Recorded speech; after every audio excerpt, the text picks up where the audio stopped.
बोलिए सदगुरु कबीर साहब की जय। गुरु साहब के पावन चरणों में कोट कोट की बंदगी। आए हुए सभी प्रेमी भक्तजनों को एवं सकल समाज को साहेब बंदगी, साहेब बंदगी, साहेब बंदगी।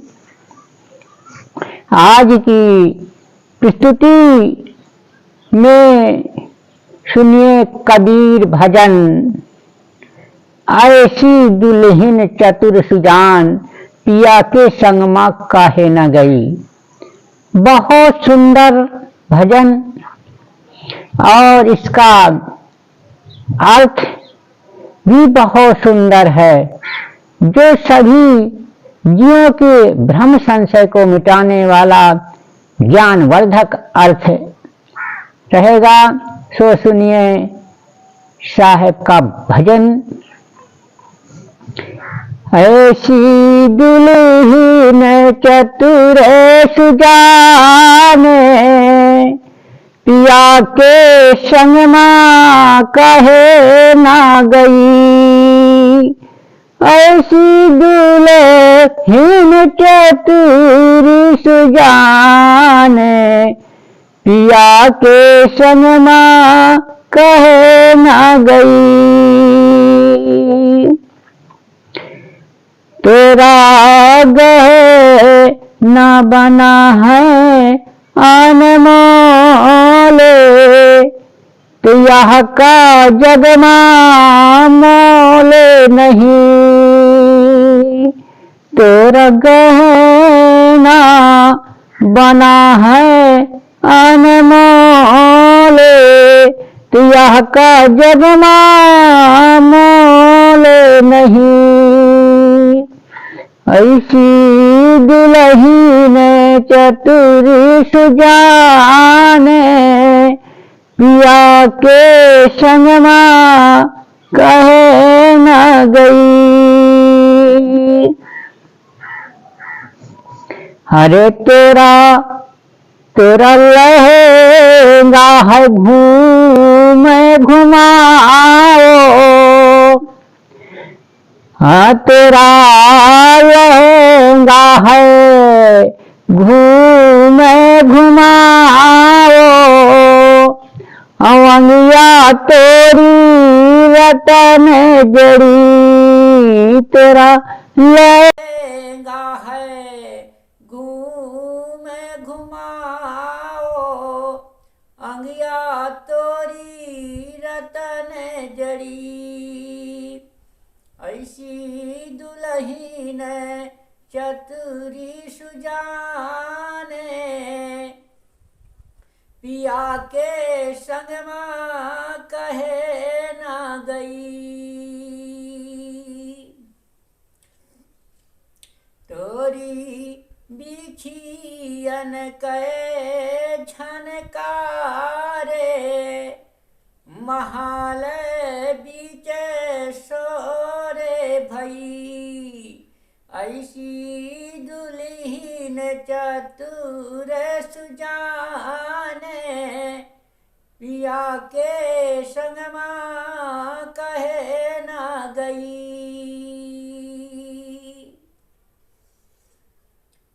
हर तोरे गढ़े पर्वत पर बौरे हवया में, आंगन बीच छाहे भई। अरे तोरे गढ़े पर्वत पर बौरे हवया में, आंगन बीच छाहे भई।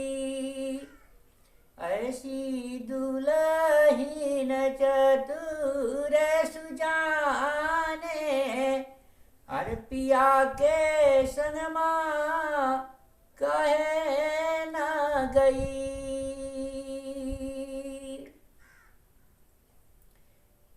ज्ञान के घोड़ीला मां होई जा असवार,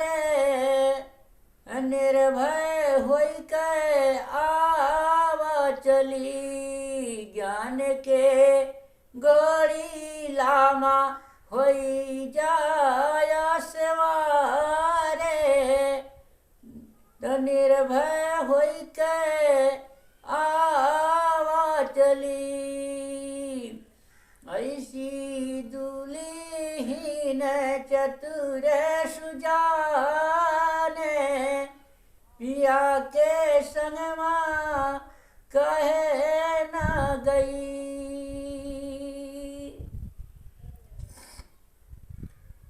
अरे जिहके लागे हमें शबद वाले बाने, डोलिया पर से उतारे परी। और जिहके लागे हमें शबद वाले बाने, डोलिया पर से उतारे परी। अरे ऐसी दुल्हीन चतुरी सुजाने, पिया के संगमा काहे न गई।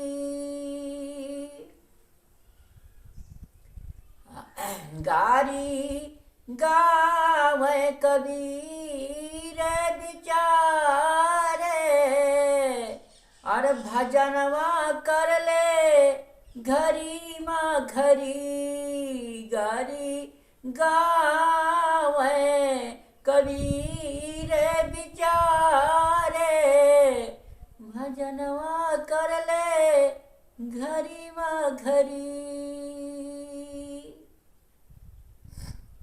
हाँ, ऐसे कबीर भजन का बहुत सुंदर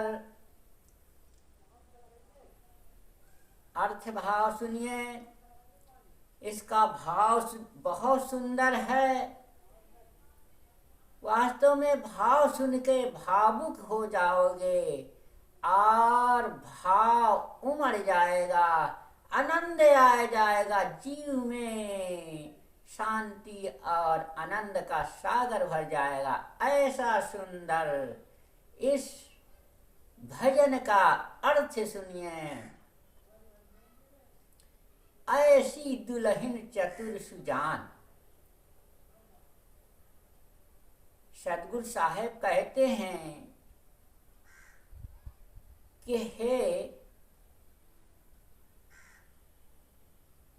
आत्मरूपी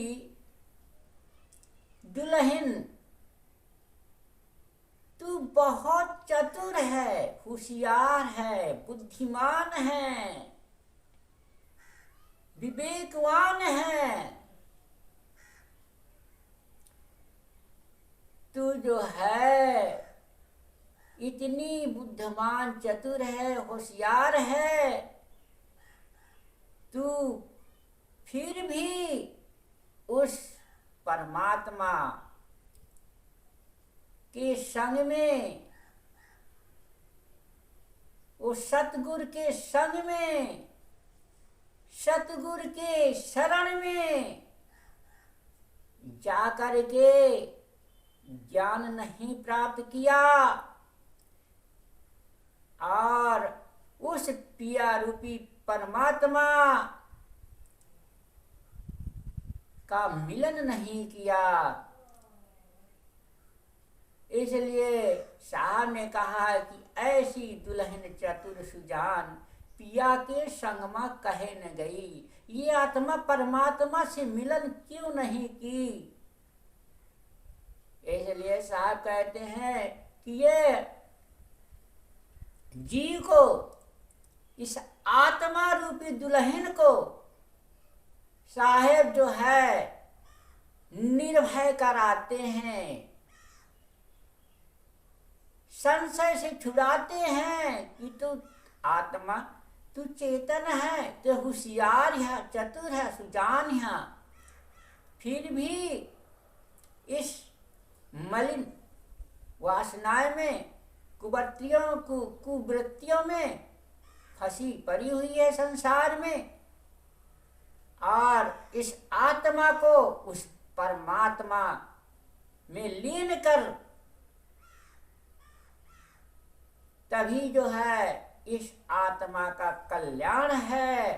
तो कहते हैं पिया के संग में काहे न गई, तू जो है उस परमात्मा की शरण में क्यों नहीं गई, उस सदगुरु के शरण में जाकर के उस अविनाशी पुरुष को क्यों नहीं प्राप्त किया।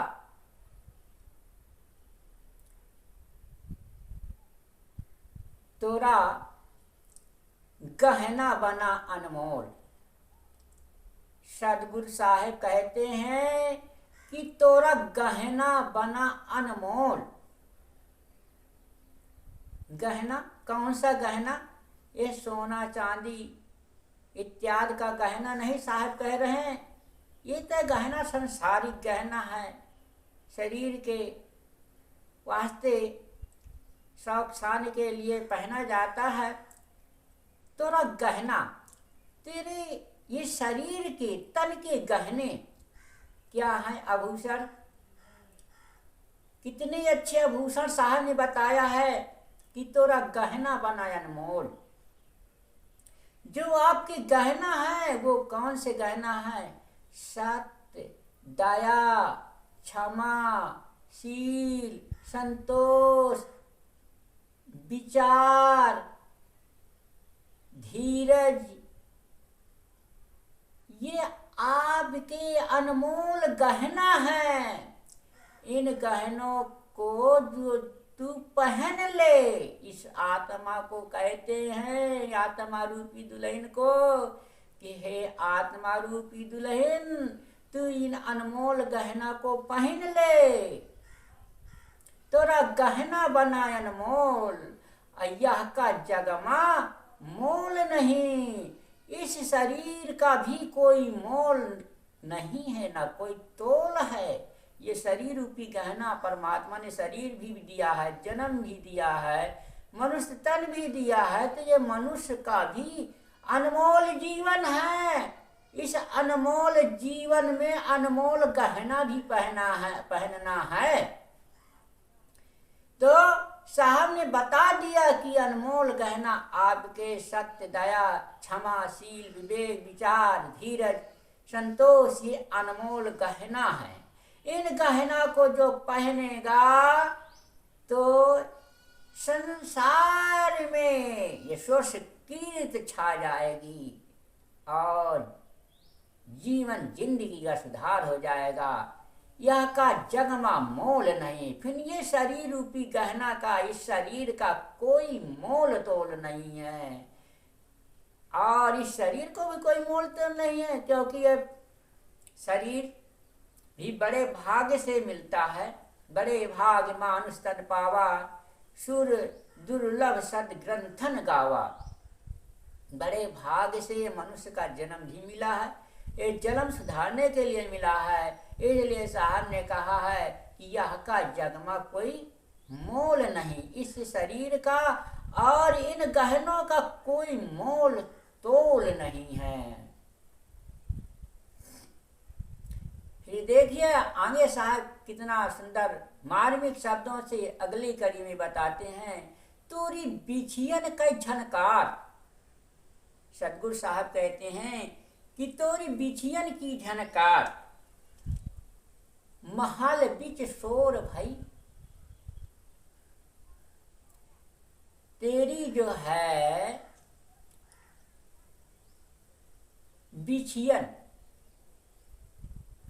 ये संसार में जो है काहे की झनकार, विषय की, विषय की झनकार, वासना की झनकार।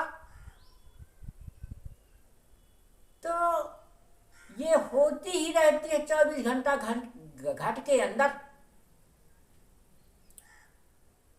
जो साधनारत है वही इस झनकार को साध सकता है। तोरी बिछियन का झनकार, महल बिच शोर भई। महल महल ये शरीर है। ये महल में शरीर में के अंदर ये मन जो है नाना प्रकार की वासनाएं बनाता रहता है और नाना प्रकार के संसार में विषय में राव रंग में फंस करके शोर शोरगुल शोर ही शोर, जीवन में शोर ही मचा रहता है। महल बिच शोर भई, और ये शरीर में नाना प्रकार का शोर होता है। और सदगुरु साहब बताते हैं कि तेरी बिचियन का झनकार, महल बिच शोर भई। और जब दो अर्था, इसके हम कई प्रकार से अर्थ देंगे। इस शब्द का बहुत सुंदर मार्मिक अर्थ जो हृदय में मरम जाए, ऐसा मार्मिक शब्द देंगे, अर्थ देंगे, भाव देंगे, निर्णय देंगे, निवेरा देंगे, जो हृदय में आनंद का सागर भर जाए, ज्ञान का प्रकाश हो जाए। ऐसा सुंदर ज्ञान, ऐसा सुंदर अर्थ। तेरी बिछियन का झनकार, जब साधना रत भक्त योगी साधना रत हो जाता है, साधना में संपन्न हो जाता है, और जब अपने योग मुद्रा योग ध्यान में बैठता है तो अंदर नाना प्रकार की झनकार बाजते हैं। ये घट के अंदर, ये शरीर रूपी महल के अंदर घड़ी घंटा शंख बिगुल घड़ियाल शंख तुरही बांसुरी नाना प्रकार के अंदर बाज सुनाई पड़ते हैं। ये घट के अंदर ऐसा परमात्मा सदगुरु ने बनाया है इस महल को। इस महल के अंदर नाना प्रकार के बाजे बाजते हैं। उसे योगी लोग ध्यान मस्त होकर के ध्यान मुद्रा में ध्यान लीन हो जाता है, आत्मलीन हो जाता है। जब इंद्रियों को अपने कस लेता है, दसों इंद्रियों को और मन को बस में कर करके एकाग्र मन हो जाता है। जब एकाग्र मन हो जाता है तभी से शरीर रूपी महल के अंदर नाना प्रकार के झनकार बाजा बाजते हैं, और उस बाजे को सुन करके बड़ा आनंद आता है। भक्त जो है आनंद मग्न हो जाता है, फिर और ध्यान में समाधि में इतना ज्यादा लीन हो जाता है कि उसे का बेसुध हो जाता है, उसका शुद्ध बुद्ध भूल जाता है, आत्मलीन हो जाता है। ऐसी इस महल बिच शोर भई, ऐसी इस महल के शरीर के अंदर झनकार उठती है। उसे साधना रत योगी लोग, भक्त लोग, साध्वी बहनों सभी जो है, जो साधना रत हैं, सही जो है इस झनकार को महल के अंदर सुनता है और आनंदित होता है इन झनकारों को सुन सुन करके। फिर शायद देखिए अगली कड़ी में क्या बताते हैं। अरे तोरे गढ़ पर्वत पर बौरे हवया में अवंगन बीच छाहे भई। तोरे गढ़ पर्वत पर बौरे हैं आम। ये शरीर ये विशाल शरीर है। शरीर गढ़ पर्वत के अनुहार मोटा तगड़ा विशाल शरीर पा करके बलवान शरीर पा करके, भारी शरीर पा करके बौरे हैं आम। नाना प्रकार के बौर आते हैं। जैसे हमारे कौन कौन से बौर हैं? राग के, द्वेष के, निंदा के, कलह कलेश के, काम के, क्रोध के, लोभ के, मोह के, ये घाट में, ये शरीर में नाना प्रकार के बौरें लागी हैं। जैसे आम में बौरें लागी रहती हैं। बौर आवत है, अब बसंत का आम फुलात है, अब बौर का है, बौर आगे घेउर आगे फूलें लागत है। उसी प्रकार से हमारी ये घट में, शरीर में नाना प्रकार के बौर आते हैं। राग के, आशा के, तृष्णा के, द्वेष के, ईर्षा के, काम के, क्रोध के, नाना प्रकार के बौर आते हैं। और फिर क्या कहते हैं? अच्छी बौर आ गई। यदि अच्छी बौर कौन ही है? विवेक, विचार की, सत्य की, शील की, दया की, तो अंगन बीच छाए भाई। हमारे ये शरीर रूपी घट में, ये शरीर रूपी अंगना में छाए भाई, शीतल छाया आनंद प्रदान हो गई। और यदि बौर गलत दिशा को चले गए तो जरूर जो है फिर गलत छाया आ जाएगी।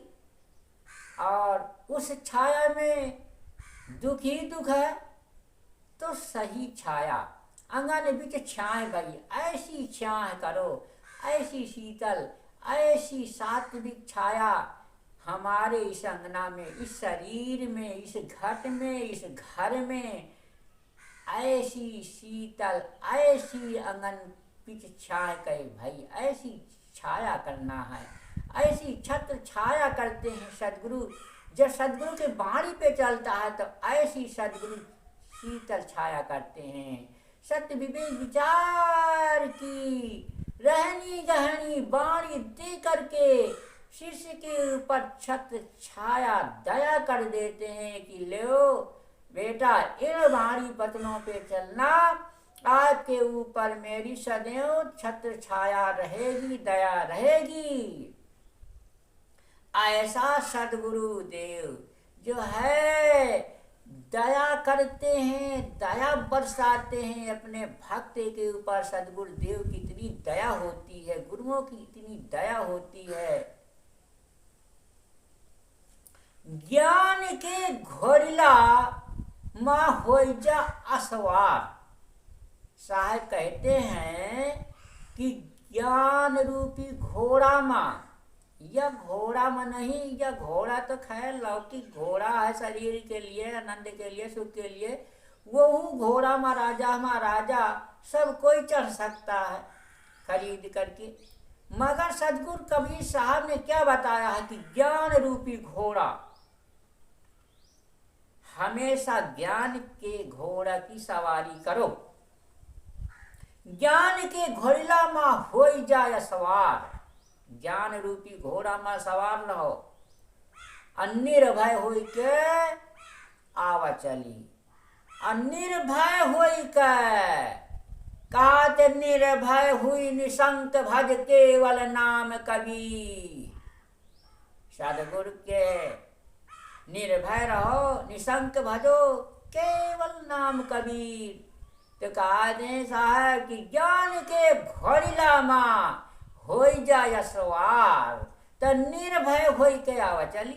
अरे ज्ञान के घोड़ा में हम सवार हो गए तो फिर संसार सागर से हम निर्भय हो करके चले जाएंगे, विदा हो जाएंगे, आवागमन से रहित हो जाएंगे। फिर हमारा कोई रोकन हार नहीं है, न कोई जमराज, न कोई काल, न कोई माया। काल जाल माया देख डराई, जब ज्ञान की घोड़ला में सवार हो जाएंगे तो सभी दूर रहेंगे। तो निर्भय होकर के फिर जीव इस संसार सागर से विदा होता है, अवगमन से रहित होता है। फिर शायद देखिए क्या बताते हैं, अरे जे के लागे हमें शबद वाले पान, जे के लागे शब्द के बाण। गुरु जो है ज्ञान बाणी देते हैं, ज्ञान सुनाते हैं, तो गुरु का ज्ञान जिनके हृदय में बैठ जाता है और गुरु के ज्ञान पर जो भक्त चल जाता है, वो डोलिया पर से उतर पड़ी। ये संसार सागर का जो संबंधिक डोला है, विवाहता डोला है, जो स्त्री पुरुष का विवाह होता है, उस डोला से उतर करके उस सतगुरु की शरण में लग करके इस भाव सागर से पार उतर जाता है। जिसके ज्ञान का डंडा कहा, देखे शब्द न लागे तो का लागे चोट कटारे के, और देखे शब्द के बाण न लगी हैं, देखे शब्द के बाण ज्ञान न समाई हृदय में तो का लागे चोट कटारे के चोट कहाँ फिर होके लागी। तो कटारा तो है, काट डाली और बस घाव कर दे, बस आदमी का बेहाल कर दे, दुख दे दे। मगर जिसके सदगुरु के ज्ञान बाण ज्ञान के शब्द लग जाते हैं, उनका सर्वस्व जीवन का सुधार हो जाता है। इसी प्रकार से एक संत थे, पीर बाबा उनका नाम था। पीर बाबा यही सी भजन को अपने आश्रम में गा रहे थे कि ऐसी दुल्हन चतुर सुजान पिया की संगमा काहे न गई, देखे लागे सबदिया वाले बाण डोलिया पर से उतर पड़े। तो डोला वहीं से कहार लेकर के जा रहे थे, पीर बाबा के स्थान के पास से ही रास्ता थी, तो वहीं से निकल डोला लेकर के कहार जा रहे थे। तो उस इतनी चतुर वो दुल्हन थी कि पीरा बाबा के भजन कहा, डोला वालों को कहारों को कहा कि थोड़ा ये डोला रोको, हमें भजन सुन लेने दो। पीर बाबा को डोला रुकाया और पीर बाबा का पूरा भजन सुना, और भजन सुन करके वहीं से उसका अनुराग, वैराग, प्रेम, भक्ति जाग गई और कहा कि बस डोला यहीं रख दो, और अपने पति देव को बुलाया और सभी बारातियों को बुलाया। कहा बस हमारा तुम्हारा यहीं तक का संबंध था, अब मैं पीर बाबा के भजन सुन करके मुझे ज्ञान वैराग भक्ति सवार हो गई है, मैं अब गुरु शरण में रह करके भक्ति करूंगी, उस परमात्मा की शरण में जाऊंगी। तो वहीं से कहा ओ दुल्हन जो है उतर करके डोलिया से उतर करके और पीर बाबा के पास पहुंची, और जो पति देव थे उनको कह दिया बस हमारा तुम्हारे यहीं तक का रिश्ता था, आप भी जाइए, आप मेरे पति तो है ही हैं, अब यहीं तक का हमारा तुम्हारा पति पत्नी का संबंध था, अब हमारा परमात्मा से लगन प्रेम भाव भक्ति लग गई है, प्रेम लग गया है। तो इस प्रकार से अनुराग वैराग सद्गुरु का ज्ञान सत्संग वाणी सुनने से वैराग हो जाता है। बारात सारी बारात चली गई और दूल्हा भी चला गया। और वहाँ वो पीर बाबा के स्थान में जाकर के पीर बाबा की शिष्या बन करके भक्ति करने लगी। इतना उनको वैराग सवार हुआ कि संसार में उसका नाम हो गया। अरे गारी गावे कबीर बिचारे, अरे भजनवा कैले घरी माँ घरी। गारी कबीर साहब ये गारी इस भजन को गा रहे हैं, बड़े विचार करके गा रहे हैं। कितना सुंदर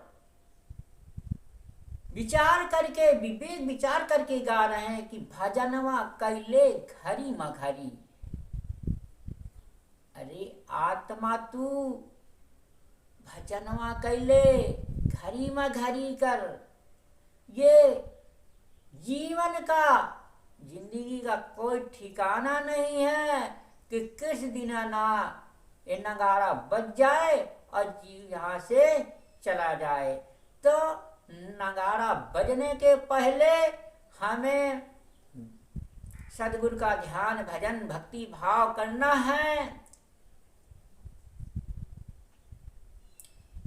और इस जीवन जिंदगी को सुधार करना है।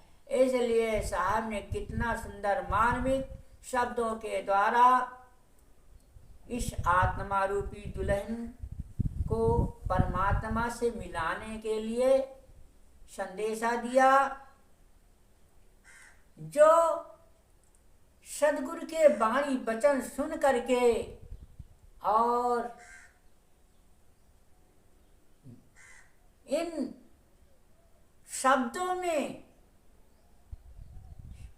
चलेगा, वो जरूर उनको अनुराग बैराग हो जाएगा।